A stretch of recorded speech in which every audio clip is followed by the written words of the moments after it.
আসসালামু আলাইকুম। ওয়ালাইকুম আসসালাম। কেমন আছো সবাই? আসসালাম। ওয়ালাইকুম আসসালাম। মিস আসসালামু আলাইকুম। ওয়ালাইকুম আসসালাম।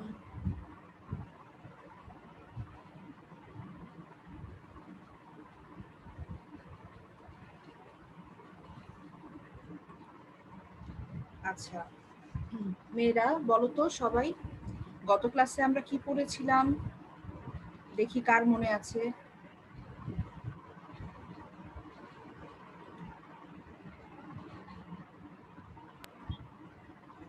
গত ক্লাসে আমরা আনন্দ পাঠ বইটি শুরু করেছিলাম। সেখানে একটা গল্প আছে, খুব সুন্দর গল্প। আসসালামু আলাইকুম।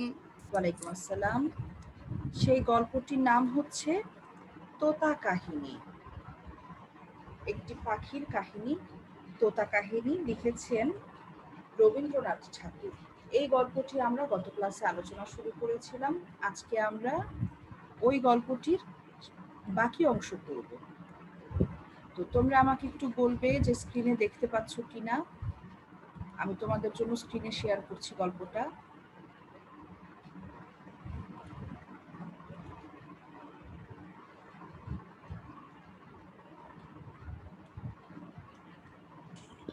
আসসালামু আলাইকুম।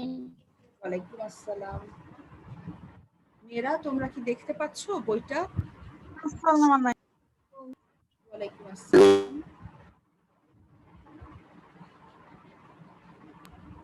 আসসালামু আলাইকুম। ওয়ালাইকুম আসসালাম। তোমরা কি স্ক্রিনে বই দেখতে পাচ্ছ? আমাকে একটু বলো। জি মিস। আচ্ছা, তো আমরা এই তোতা কাহিনী গল্পটা পড়ছিলাম।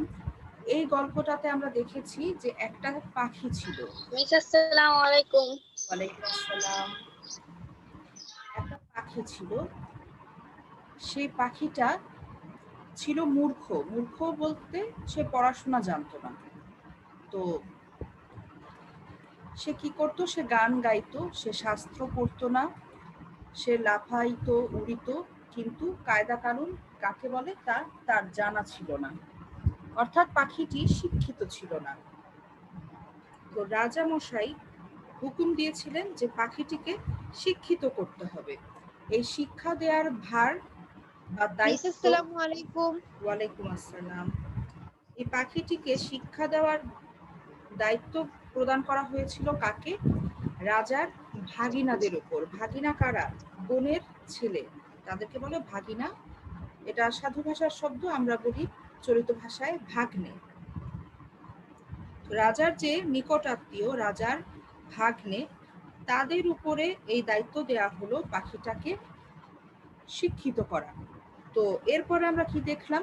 যে এই দায়িত্ব পেয়ে রাজার ভাগিনা যারা ছিলেন তারা কি করলেন? তারা এক একজন মানুষের উপর একের পর এক শুধু দায়িত্ব দিতে থাকলেন। ওই প্রথমে আসলো শ্যাকরা। শ্যাকরা এসে কি করলো? পাখিটার জন্য সোনার খাঁচা বানালো। কেন? কারণ পাখিরা যে খড়কুটো দিয়ে বাসা বানায়, সেই বাসায় বেশি বিদ্যা অর্জন মিস করা যায়। আসসালামু আলাইকুম। ওয়ালাইকুম আসসালাম। তো শ্যাকরা সোনার খাঁচা বানালো, এমন এক আশ্চর্য খাঁচা বানালো যে দেশ বিদেশের লোক একদম ছুটে এলো দেখার জন্য। তো তারপরে কারা এলো? শ্যাকরারা আসলো, এসে অনেক পুরস্কার নিয়ে, টাকা পয়সা নিয়ে তারা চলে গেল। তারপরে আসলো পণ্ডিত। পণ্ডিত এসে পাখির জন্য পুঁথি বানালো, পুঁথি তৈরি করলো। পুঁথি হচ্ছে হাতে লেখা বই। একদম পর্বতের সমান উঁচু বইয়ের স্তূপ হয়ে গেল, পুঁথির স্তূপ হয়ে গেল। এত পুঁথি লেখা হলো এই পাখিটার জন্য। তারপর তারাও অনেক টাকা পয়সা নিয়ে বাড়ি ফিরে গেল। এরপরে এরপরে কারা এসেছিল? এরপরে এসেছিল যে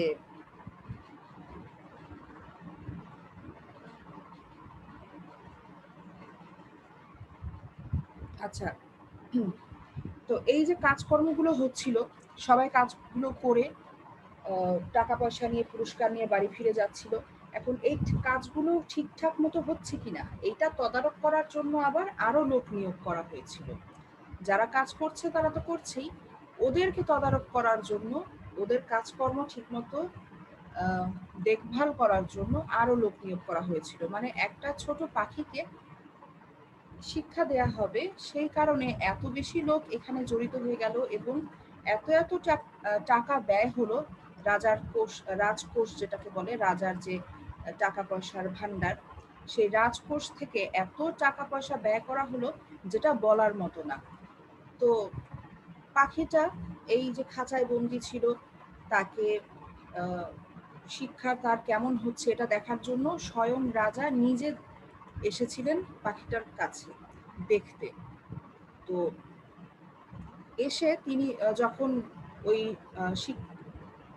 ওইখানে যাবেন পাখিটার কাছে, তখন রাজাকে বরণ করার জন্য অনেক বাদ্য বাজনা বাজিয়ে তাকে বরণ করার একটা ব্যবস্থা হচ্ছিল।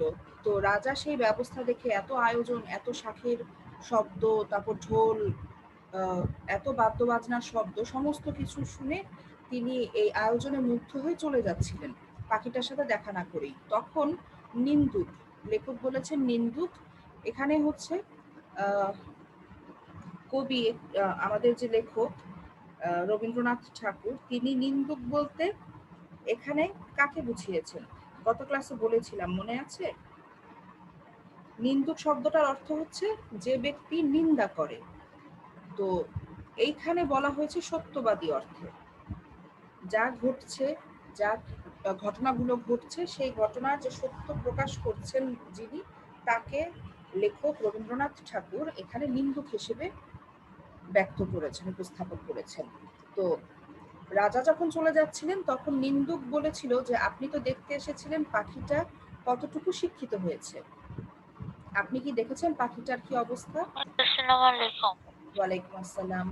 তো নিন্দুকের কথায় রাজার মনে পড়লো তিনি তো পাখিটাকে না দেখেই চলে যাচ্ছেন। তখন তিনি ফিরে গেলেন পাখিটার কাছে, গিয়ে দেখলেন যে পাখিটাকে আহ পুঁথির পাতা ছিঁড়ে ছিঁড়ে তার মুখে কলমের মাধ্যমে মুখের ভেতর ঠেসে দেওয়া হচ্ছে, গুঁজে দেওয়া হচ্ছে। পাখিটা যে গান গাইবে, চিৎকার করবে, সেই ফাঁকটুকু পাখিটার মুখে আর নেই, সেখানে পুঁথির কাগজ গোজা। তো রাজা দেখে খুশি মনে চলে গেলেন এবং নির্দেশ দিলেন যে নিন্দুকের যেন কান ধরে, মানে কানটা ভালো করে মলে দেওয়া হয়। নিন্দুকের একটা শাস্তি দিয়ে গেলেন তিনি। তো এইরকম অবস্থায় আমাদের গল্পটার, আমাদের আলোচনাটা শেষ হয়েছিল গত ক্লাসে। আমরা আজকে দেখি যে এর পরের অংশটা কি।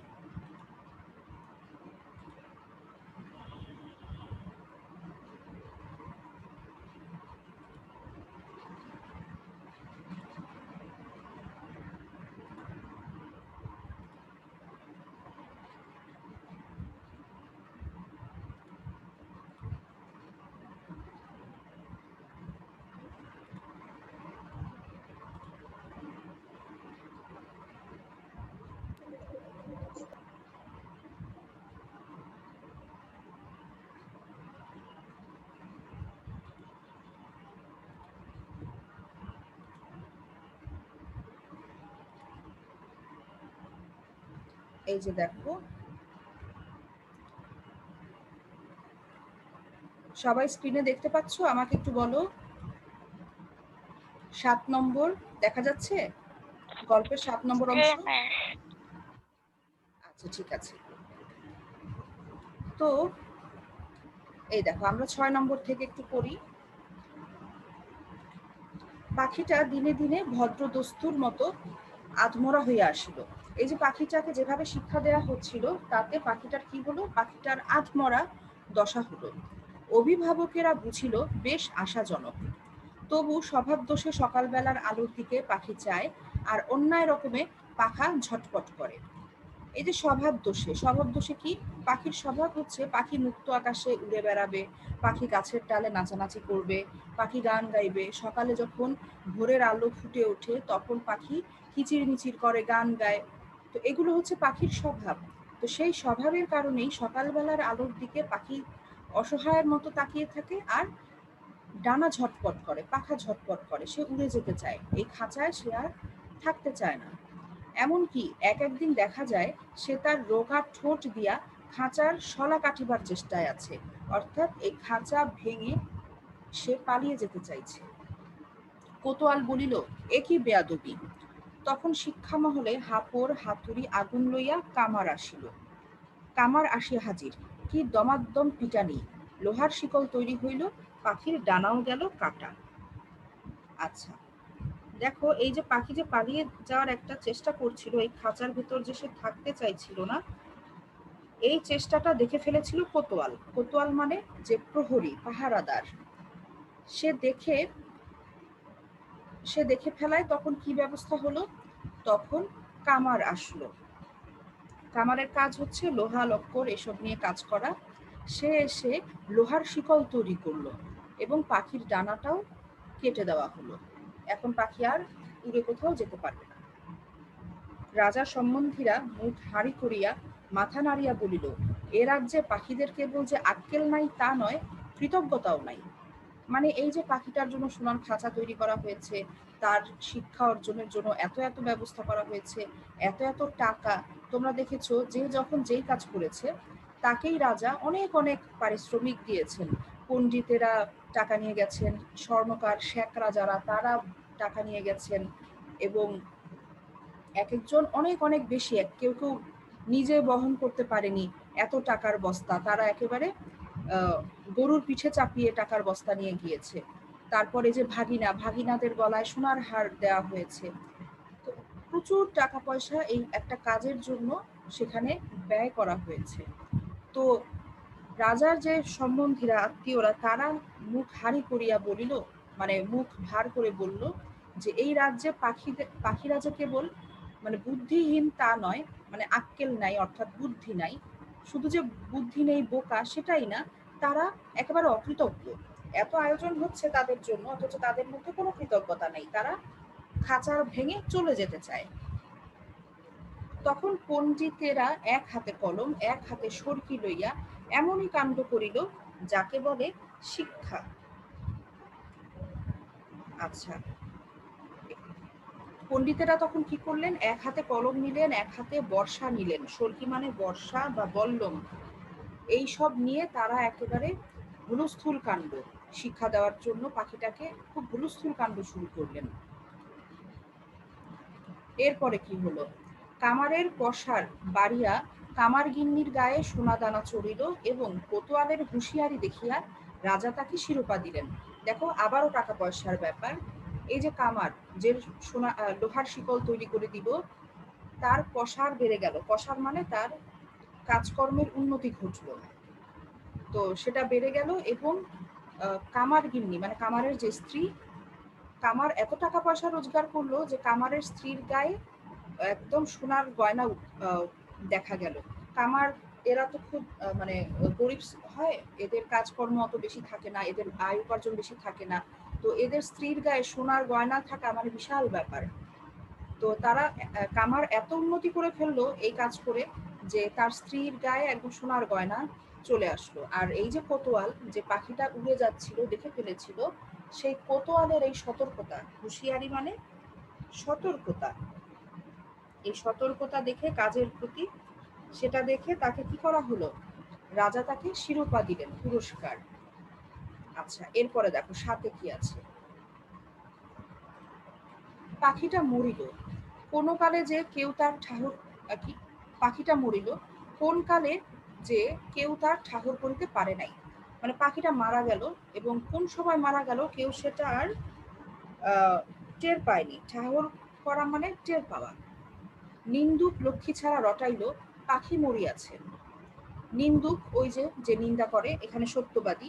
এই নিন্দুক যারা রয়েছে তাদের আমরা দেখেছি সবসময় এই গল্পে তারা সত্য কথা বলেছে। লক্ষ্মী ছাড়া মানে যাদের ছেড়ে লক্ষ্মী চলে গেছে, মানে অলক্ষ্মী, দুষ্ট, অমঙ্গল এরকম, ওদেরকে নিন্দুকদের লক্ষ্মী ছাড়া বলা হচ্ছে। নিন্দুক লক্ষ্মী ছাড়া রটাইলো মানে রটিয়ে দিল কথাটা, চারিদিকে ছড়িয়ে দিল, পাখি মরিয়াছে, পাখিটা মারা গেছে। ভাগিনাকে ডাকিয়া রাজা বলিলেন, ভাগিনা এ কি কথা শুনি। ভাগিনা বলিল, মহারাজ পাখিটার শিক্ষা পুরা হইয়াছে। দেখো, পাখিটা মারা গেছে, কিন্তু ভাগিনা মহারাজকে কি তথ্য দিচ্ছে? বলছে যে পাখিটার শিক্ষা সম্পূর্ণ হয়েছে। রাজা শুধাইলেন, ও কি আর লাফায়? ভাগিনা বলিল, আরে রাম, মানে হচ্ছে না না, একদমই না। আর কি ওরে? না। আর কি গান গায়? না। দানা না পাইলে আর কি চেঁচায়? না। রাজা বলিলেন, একবার পাখিটাকে আনো তো দেখি। পাখি আসিল, সঙ্গে কোতোয়াল আসিল, পাইক আসিল, ঘোড়সওয়ার আসিল। রাজা পাখিটাকে টিপিলেন, সে হাঁ করিল না, হুঁ করিল না, কেবল তার পেটের মধ্যে পুঁথির শুকনো পাতা খসখস গজগজ করিতে লাগিল।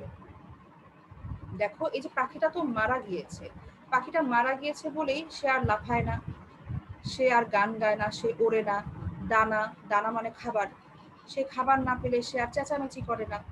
তো মারা গেছে বলেই সে এগুলো আর কিচ্ছু করে না। অথচ ভাগিনা রাজাকে বলেছে যে পাখিটার শিক্ষা সম্পূর্ণ হয়েছে।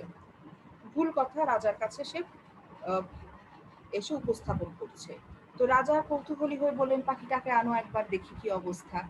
তো পাখি আসলো, পাখিকে রাজা ধরলেন, টিপলেন, কিন্তু সে পাখিটি কিচ্ছু সাড়া শব্দ করলো না। কেবল কি হলো, তার পেটের মধ্যে, ওই যে আমরা দেখেছিলাম তাকে কলমের সাহায্যে পুঁথির পাতা ছিঁড়ে ছিঁড়ে মুখের মধ্যে গুজে দিয়েছিল, সেই পুঁথির পাতাগুলো, শুকনো পাতাগুলো পেটের মধ্যে গিয়ে খসখস গজগজ করছে।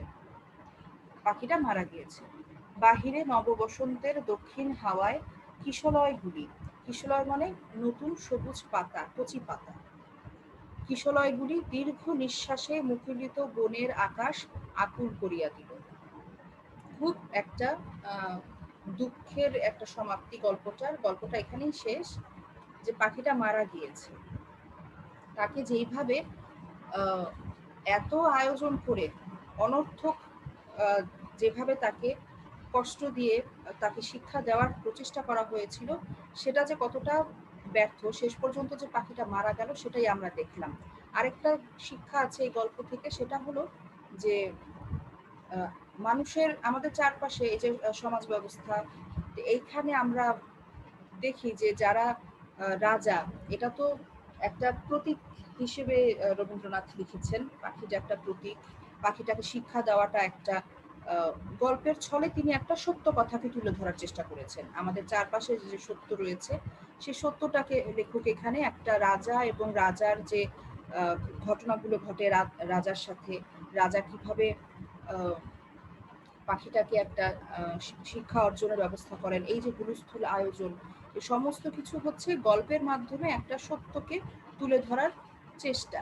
সত্যটা হচ্ছে এই যে যখন এই যে রাজা যারা যারা দেশের মানুষের মানে কর্তা, যারা দেশের উন্নতি করেন, তারা দেখা যায় যে একটা কাজ যখন, ভালো কাজ যখন করতে যান, তখন প্রচুর ওখানে অর্থ ব্যয় হয়। কেউ কেউ অনর্থক অর্থ ব্যয় করে। এই যে আহ, সোনার খাঁচা বানানো হলো, তারপরে আহ, পণ্ডিতেরা আসলো, বস্তা ভরা টাকা নিয়ে গেল, কামার আসলো, সেও টাকা নিয়ে গেল, পুঁথি লেখকরা আসলো, তারা পর্বত প্রমাণ বই নকল করলো, একটা থেকে আরেকটা পুঁথি তারা নকল করলো পাখিটার জন্য, একদম পর্বতের সমান উঁচু হয়ে গেল তাদের বইয়ের স্তূপ, তাদের পুঁথির স্তূপ। তো এই যে নানান আয়োজন এবং এইসব কাজ করে তারা সকলেই অনেক টাকা পেল, কামার টাকা পেল, কোতোয়াল শিরোপা পেল। এই যে এত এত টাকা খরচ হলো, সেই হিসেবে আসল যে কাজটা, সেই কাজটা কি ঠিকঠাক হলো? পাখিটাকে যে শিক্ষিত করার চেষ্টা, সেটা কিন্তু শেষ পর্যন্ত সফল হয়নি। শুধু শুধু রাজার অনেকগুলো অর্থ ব্যয় হয়ে গেল। তো পাখিটা শেষ পর্যন্ত মারাই গেল। অর্থাৎ যেই কাজের জন্য এত আয়োজন হয়েছে, এত অর্থ ব্যয় হয়েছে, সেই কাজটা শেষ পর্যন্ত আর সফল হয়নি। আর যারা নিন্দুক, অর্থাৎ যারা সমালোচনা করে, কোনো কাজের ভালো মন্দ আলোচনা করে, তাদেরকে বলে সমালোচনাকারী। এখানে লেখক একটু ব্যঙ্গ করে তাদেরকে নিন্দুক বলেছেন। এই নিন্দুকেরা কিন্তু রাজাকে সত্য কথা বলেছে বারবার। রাজা সেই সত্য কথায় কান দেয়নি, কারণ রাজা বিশ্বাস করেছে তার নিকটাত্মীয় যে ছিল ভাগিনা, অর্থাৎ ভাগ্নে, তার ভাগ্নেকে যখন রাজা ডেকে বলেছিলেন যে এইসব কি শুনি, তখন কিন্তু ভাগ্নে রাজাকে সঠিক তথ্য দেয়নি। সে আহ, তারপরে রাজা যখন নিজে পাখিটাকে দেখলেন যে কিভাবে পুঁথির পাতা তার মুখের মধ্যে দেয়া হচ্ছে, এইসব দেখে রাজা রাগ করে কিন্তু ওই নিন্দুক যারা সত্য কথাগুলো রাজাকে জানানোর চেষ্টা করেছিল তাদেরকে কানমলা সর্দারের মাধ্যমে কানমলার ব্যবস্থা করে গেছেন। তো এই কারণে রাজার কাছে সত্য কথাটা পৌঁছায়নি। যারা নিন্দুক, যারা সমালোচনাকারী, তাদের যে সত্য কথাগুলো ছিল সেগুলো রাজা কর্ণপাত করেননি, কারণ রাজা বিশ্বাস করেছেন তার নিজের যে মন, চারপাশের যে মানুষ যারা ছিল তাদের উপরেই রাজা বিশ্বাস করেছেন, তাদের কথাতেই রাজা বেশি ভরসা করেছিলেন। এই কারণে শেষ পর্যন্ত রাজার যে উদ্দেশ্যটা ছিল সেই উদ্দেশ্যটা ব্যর্থ হয়। পাখিটার শিক্ষা তো হয় না, বরং পাখিটা শেষ পর্যন্ত কি হয়, মারা যায়। তো এটা হচ্ছে আমাদের এই গল্পের শিক্ষা। এরপরে আমরা একটু আলোচনা করে নিব আমাদের যে বইতে যে আহ, কবি পরিচিতি এবং পাঠ পরিচিতি আছে সেই অংশটা।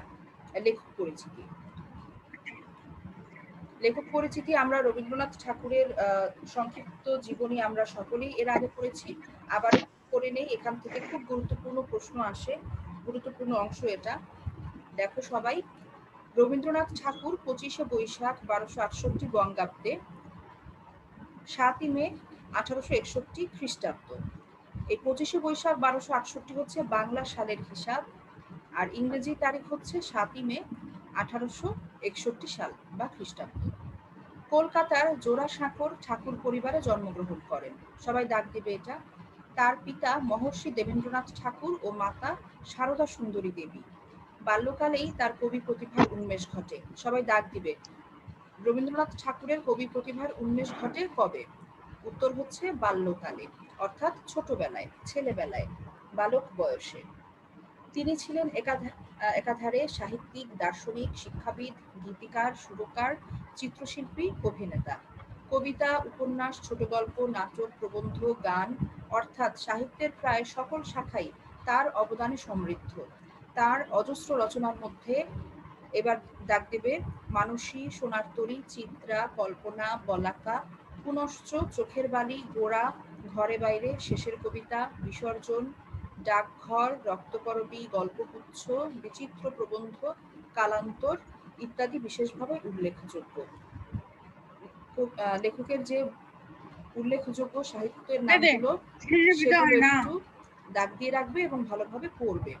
1913 খ্রিস্টাব্দে সবাই দাগ দেবে, তিনি এশীয়দের মধ্যে সাহিত্যে প্রথম নোবেল পুরস্কার লাভ করেন। 22শে শ্রাবণ 1348 বঙ্গাব্দে 7ই আগস্ট 1941 খ্রিস্টাব্দ 80 বছর বয়সে রবীন্দ্রনাথ ঠাকুর কলকাতায় মৃত্যুবরণ করেন।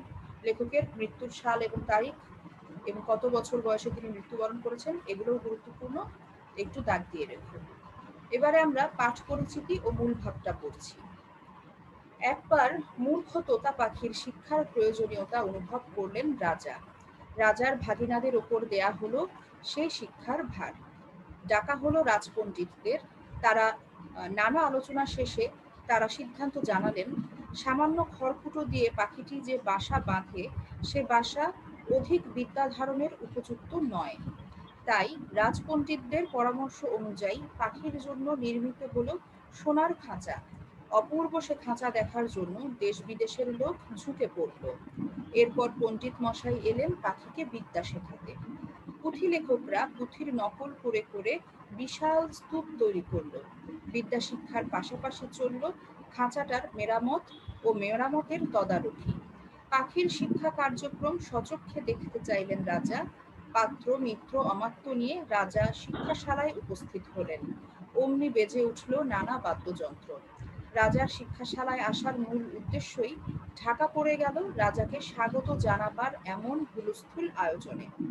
এদিকে শিক্ষার চাপে পাখিটি ধীরে ধীরে আধমরা হয়ে এলো। একদিন দেখা গেল সে তার রোগা ঠোঁট দিয়ে খাঁচার শিক কাটবার চেষ্টা করছে।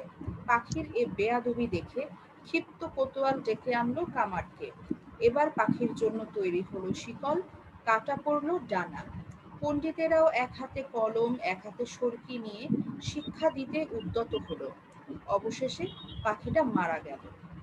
শিক্ষার স্বাভাবিক পথকে রুদ্ধ করে বাড়াবাড়ি রকমের আয়োজন ও জবরদস্তিটাই তোতা কাহিনীতে করুণ রূপে ফুটে উঠেছে। এ গল্পে রবীন্দ্রনাথ ঠাকুর অপশিক্ষার প্রতিফলকে পাখির মৃত্যুকে তুলে ধরেছেন।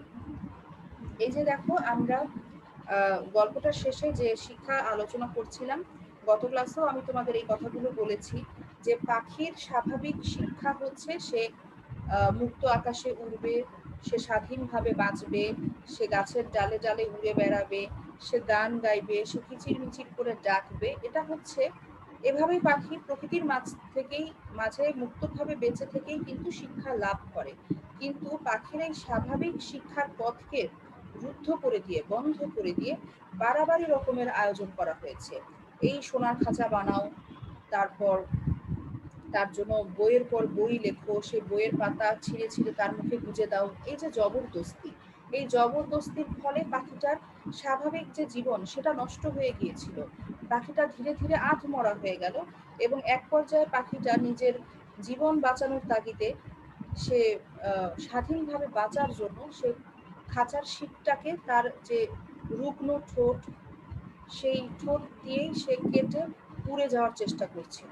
সেটাও সে ধরা পড়ে গেল এবং এই চেষ্টাটাকে, স্বাধীনভাবে বাঁচার জন্য পাখিটার যে চেষ্টা, সেটাকে বেয়াদবি হিসেবে মনে করে তাকে কি করা হলো, লোহার শেকল দিয়ে বাঁধা হলো এবং তার ডানাও কেটে দেওয়া হলো।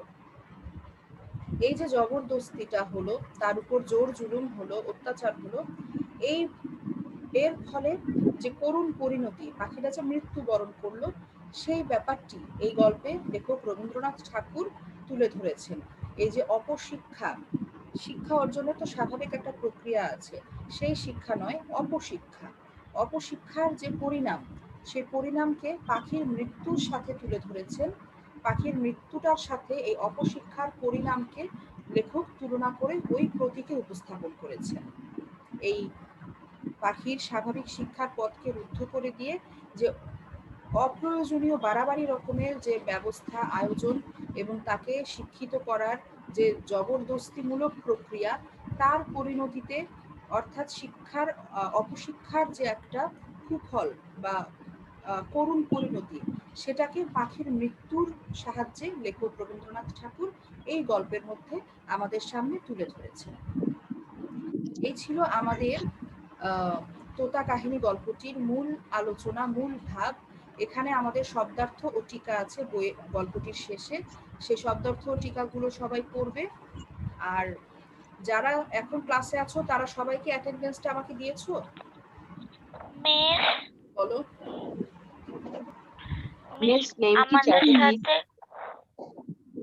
অ্যাটেন্ডেন্সটার কথা একটু শুনে নেই। সবাইকে অ্যাটেন্ডেন্স দিয়েছো? কেউ বাকি থাকলে দিয়ে দাও। আমাদের কিন্তু অ্যাটেন্ডেন্স কি চ্যাটে দিব? হ্যাঁ হ্যাঁ, খোলা আছে। যারা দাওনি, আমাদের ক্লাসের সময় তো প্রায় শেষ, যারা দাওনি দিয়ে ফেলো। মিস আপনার আমাদের সাথে কি বার ক্লাস?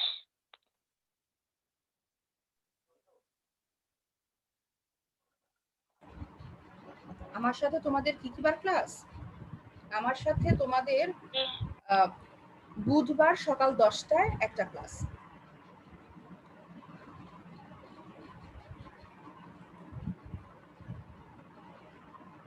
মিস আমাদের লাস্ট ক্লাস কবে হবে? এটা তোমাদেরকে জানিয়ে দেওয়া হবে, নোটিশ দেওয়া হবে গ্রুপে, ঠিক আছে? আচ্ছা, সবার কি অ্যাটেন্ডেন্স দেওয়া হয়েছে বাবা? বলো। জি মিস। আচ্ছা জি মিস। ঠিক আছে, তোমরা গল্পটা একটু পড়বে। ঠিক আছে, তোমরা গল্পটা বাসায় সবাই আরো 2-1 বার পড়বে। গল্পটা পড়তে বেশ ভালো লাগে, খুব সুন্দর করে লেখা। গল্পটা পড়বে। আমি যেই আলোচনাটা করলাম, এই গল্পটি থেকে আমরা কি শিখতে পেরেছি, সেই শিক্ষাটা সবাই মনে রাখার চেষ্টা করবে, ওভাবেই একটু পড়ার চেষ্টা করবে। আর এই গল্পটায় অনেক গুরুত্বপূর্ণ শব্দ আছে, যে শব্দগুলোর অর্থ বইতে আমাদের দেয়া আছে। শব্দের অর্থগুলো একটু ভালোভাবে শিখবে, ঠিক আছে? আর আমাদের কয়েকটা গল্প যখন পড়া হয়ে যাবে, আমি আগেও বলেছিলাম, আমরা আগেও প্র্যাকটিস করেছিলাম গল্প কবিতার উপর সপ্তবর্ণা বই থেকে আমরা যেরকম সৃজনশীল বহু নির্বাচনী প্রশ্ন অনুশীলন করেছি, ইনশাল্লাহ এখানেও এই আনন্দপাঠ বইয়েরও কিছু গল্প পড়ার পরে আমরা ওরকম একটা প্র্যাকটিস ক্লাস আবার করব। তো এই কারণে কেউ পড়া জমিয়ে রেখো না, সবাই প্রতিদিন পড়াটা শেষ করে ফেলবে। আমরা নেক্সট ক্লাসে আবার নতুন একটা গল্প ইনশাল্লাহ শুরু করব। তো মেয়েরা সকলে ভালো থেকো, সুস্থ থেকো, সবার সাথে আবার দেখা হবে আগামী ক্লাসে। আজকের ক্লাস থেকে এখানেই বিদায় নিচ্ছি। আল্লাহ হাফেজ। আসসালামু আলাইকুম মিস। আসসালামু আলাইকুম। ওয়ালাইকুম আসসালাম। আসসালামু আলাইকুম। ওয়ালাইকুম আসসালাম। আসসালামু আলাইকুম।